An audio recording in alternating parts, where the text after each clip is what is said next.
तिवैत्व का विख्या विकसय कर विचार नानक कतना करना सार। जो धर्म के अनुकूल चलता है वही जो है ईश्वर के तरफ चलता है। जो संसार के तरफ के अनुकूल चलता है, संसार में अपना चाहता है कि मेरा अहंकार, मैं ही सबश्रेष्ठ हूं, अपने संसार में पद पैसा प्रतिष्ठा के लिए अपना सब कुछ दांव पर लगा देता है, वह संसार की तरफ चलता है और एक न एक दिन वह मारा जाता है और वह जन्मों जन्म उसका व्यर्थ जाता है। जो धर्म के अनुकूल चलता है वह परमात्मा को उपलब्ध। जैसे 3 तरह के आदमी होते हैं, आज मैं कह रहा था 3 तरह के लोग होते हैं।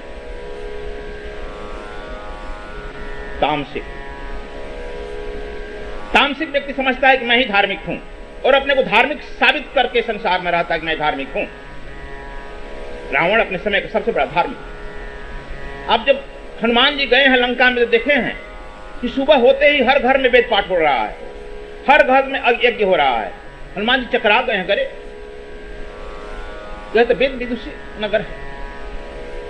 क्योंकि रावण अधार्मिक व्यक्ति, तामसिक व्यक्ति अधार्मिक होता है और अपने को धार्मिक सिद्ध कर लेता है। दुर्योधन अपने को धार्मिक सिद्ध कर लिया था, तभी तो परशुराम और दुर्वासा ऐसे तपस्वी हर समय उसके क्षण उसके नजदीक रहते थे और इन लोगों की कृपा का पात्र रखा हुआ।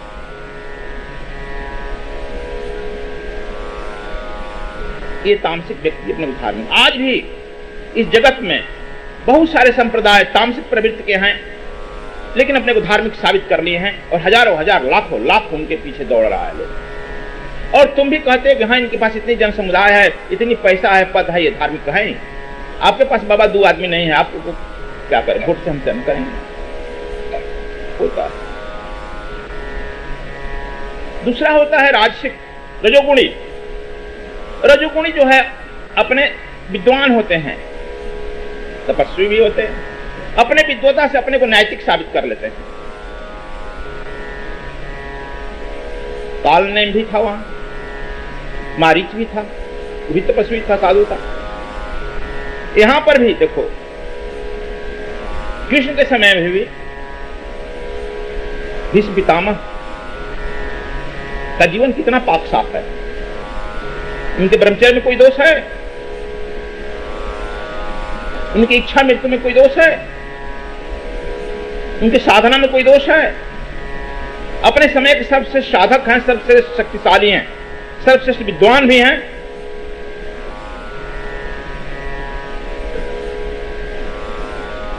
अब द्रोणाचार्य में क्या दोष है? कृपाचार्य में क्या दोष है? कर्ण में क्या दोष है? कर्ण अपने समय का सर्वश्रेष्ठ दानवीर है। ये लोग रजोगुणी है। रजोगुणी अपने को जो है नैतिक साबित कर लेता है और जाने और अनजाने इनका ये जो है केवल तामसिक वृत्ति को, तमोगुणी को ही फायदा उठाते हैं और अधर्म के राज में यह मदद करते हैं। इसलिए बड़े खतरनाक होते हैं। तुम तथाकथित विद्वानों को जो चक्कर में पड़ा है, ये और खतरनाक होते हैं। अपने को दिखाएंगे हम यह हैं, लेकिन इनसे क्या हुआ? भीष्म पितामह से क्या कल्याण हो गया? द्रोणाचार्य कृपाचार्य अमर हैं, द्रोणी अमर है, कर्ण दानी। लेकिन समाज को मिला क्या? ये लोग भी तथाकथित विद्वानों की लेखनी उठती है। ये तामसिक वृत्ति के जो व्यक्ति हैं, जो अपने को धार्मिक साबित कर देते हैं, उन्हीं के फेवर में उठती है। सतोगुणी पांडव हैं, सतोगुणी राम हैं। कौन उनके पक्ष में खड़ा हो रहा है? राम के पक्ष में आर्यावर्त का एक राजा खड़ा नहीं हुआ।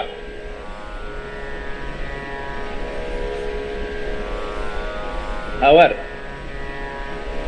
नहीं कहना चाहते भी कहना पड़ता है।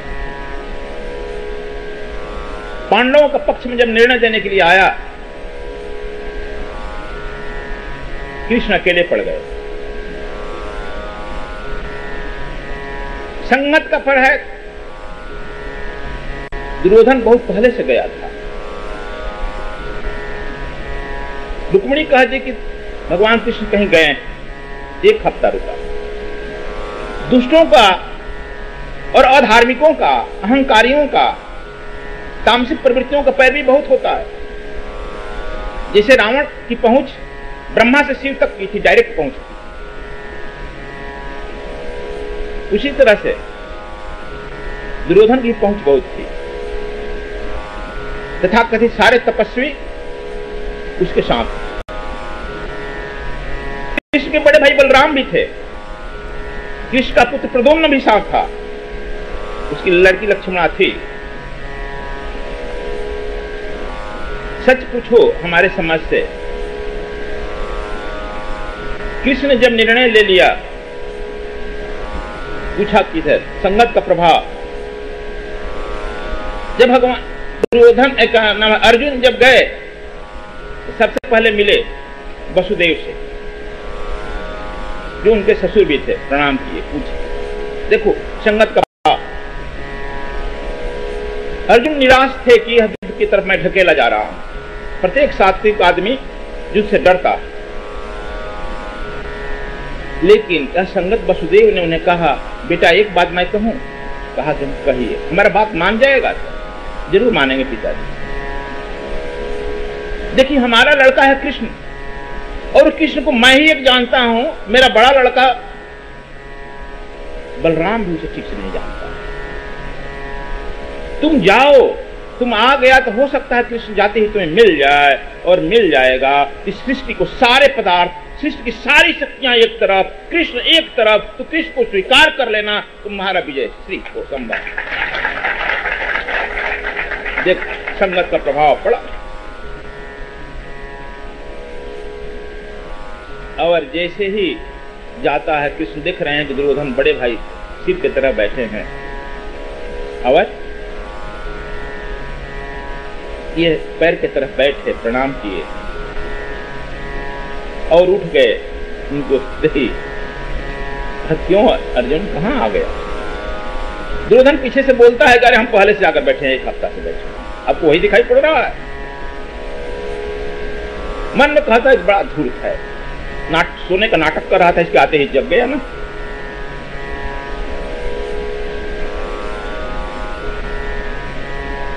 सोने में मुस्कुरा रहा था तो सोचा कि तलवार से मुड़िए काट दें। लेकिन फिर कहता है कि अरे लोग कहते हैं मन का बात जान जाता है यार, जान जाएगा तो क्या होगा। कहा कि मैं भी आया। अच्छा आप भी आए हैं, क्या बात, युद्ध हो रहा है ना, हम लोग आए हैं आपसे मांगने के लिए। उन्होंने कहा कि ठीक है, एक तरफ मेरी सारी फौज, राष्ट्रसत्ता की शक्ति, दूसरी तरफ मैं, और मैं हथियार भी नहीं उठाऊंगा। लेकिन पहले जो है छोटा भाई अर्जुन है, इस छोटे भाई को मांगने का अधिकार होता है, इसे मांग लेने दीजिए। अर्जुन से पूछे, बोलो भाई अर्जुन क्या स्वीकार करता है? देखो इसके मन में घूम रहा था, संसार का दोष है ना, संसार का गुण है ना, मन में घूम रहा था कि अभी आए हैं पिताजी वसुदेव जी, कहे हैं कि सारी सृष्टि एक तरफ, कृष्ण एक तरफ, इसलिए अभी उसमें नम्रता थी, और अपना जो है मुकुट उठाकर सिर जो है अपना कृष्ण के पैरों में रख दिया और कह दिया कि हे माधव, हे मुरारी, मैं तो जीवन हारी, तुम ही मेरी रक्षा करो।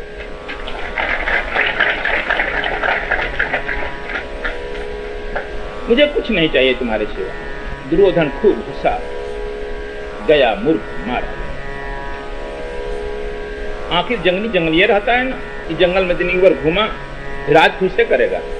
ये कह रहा है कि अकेले हम रहेंगे, शस्त्र भी एक लिया है, क्या भर रुपया न चलाने लगता है, गोल गोल भी नहीं उठाएगा, इसको कौन दिन भर रखेगा, बतियाएगा, बात करेगा। ये तो बातू नहीं है, बात में फंसाए रहेगा, जिधर फंसाएगा वो मारा जाएगा। दुर्योधन सोच लिया कि मेरी विजय निश्चित। पूछा भगवान कृष्ण पूछे कि ठीक है अर्जुन, दुर्योधन कहा ठीक है, लेकिन तुम्हारे बात पर विश्वास नहीं होता है। कहा क्या? तुम बात कुछ कहते हो, पलट कभी जाते हो। तुम अपने बात पर अडिग रहेगा ना? क्या? अरे गोल गोल लेके चलाते रहता है हाथ में, क्या किया, मदारी करता है ना, तुम वो सब तो नहीं दिखाएगा ना? आगे नहीं, कुछ भी नहीं हाथ में लगा ना, युद्ध में नहीं उतरेगा ना, तो नहीं। तो ठीक है तुम इसके साथ जाओ, सारी अपनी सुनन है। बात यह है ये चलहाकी से छिपाया गया, लेकिन मेरे समझ से समझ लो कि राज में विद्रोह हुआ। सब लोग तथाकथित धार्मिक दुर्योधन को समझते थे और दुर्योधन को ही मदद करने को उतारे। बलराम अपने मुंह से कह भी चुके हैं, इसलिए सारे लोग दुर्योधन के पक्ष में उतर। सच बात यह एक अकेले बेचारे कृष्ण, क्योंकि शतगुणी के पक्ष में कोई आना नहीं चाहता है, उसके पक्ष में प्रचार नहीं है, मीडिया नहीं है, धन नहीं है, मीडिया कैसे रहेगा, कौन उतरेगा उसके पक्ष में? यह तीन तरह के लोग से, लेकिन कृपाखंड नहीं बरसेगा, कृपाखंड नहीं होगा। जो यहां नानक देव कह रहे हैं, कृपाखंड की सबसे शक्तिशाली वाणी शक्तिशाली होती है, इसलिए कृपाखंड जहां उस पर नहीं बरसेगा, कृपाखंड तो बरसेगा पांडवों पर, कृपाखंड तो बरस रहा है राम पर, इसलिए इसकी वाणी इसकी कर्म जो है सब शक्तिशाली हो जाएगा। इसलिए इस बात को नानक देव यहां कह रहे हैं, कृपाखंड। हम जितना ही संसार के प्रति, पद पैसा प्रतिष्ठा के प्रति अपनी बुद्धि लगाते हैं, हम संकुचित हो जाते हैं, संकुचित होते जाते हैं। और जैसे ही हम धर्म के अनपढ़ जाते हैं, हम फैलते जाते हैं।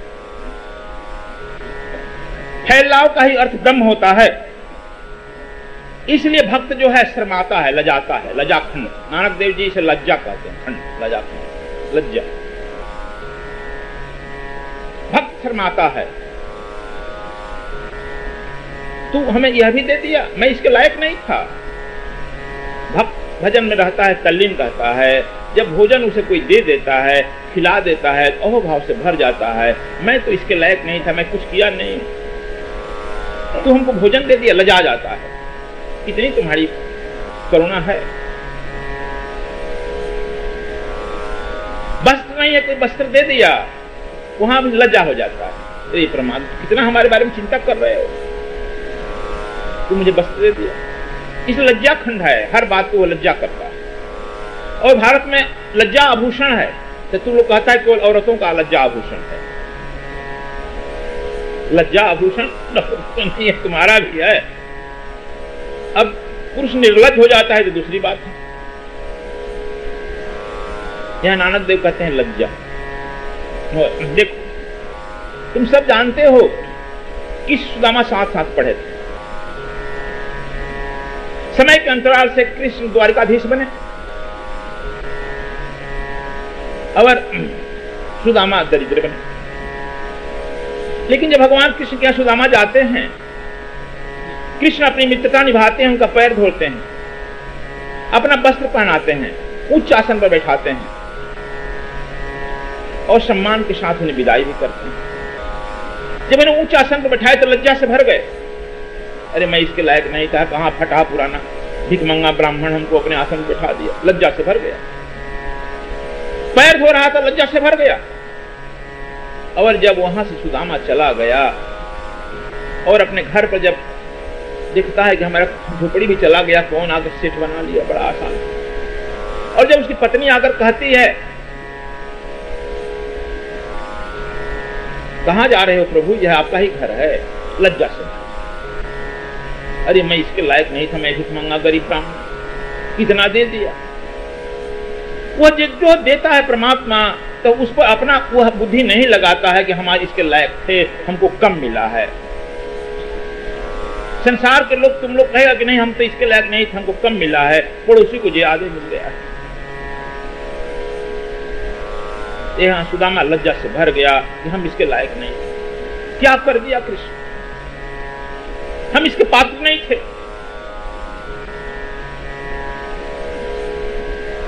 सुनते हैं कि एक व्यक्ति बहुत तपस्या किया, परमात्मा प्रकट हुआ, कहा कि वो लोग क्या मांग रहे हैं, लेकिन समझकर मांगना, इसलिए कि तुम्हारी बुद्धि बड़ी संकुचित है। तू जहां रहता है दो आदमी में झगड़ा लगाते रहता है, जहां जाता है वहां तुमने कुछ उपद्रव पैदा करता है, जहां जाता है हमारे प्रति तुम निगेटिव कर देता है, दूसरे को, भक्तों को उल्टा कर देता है।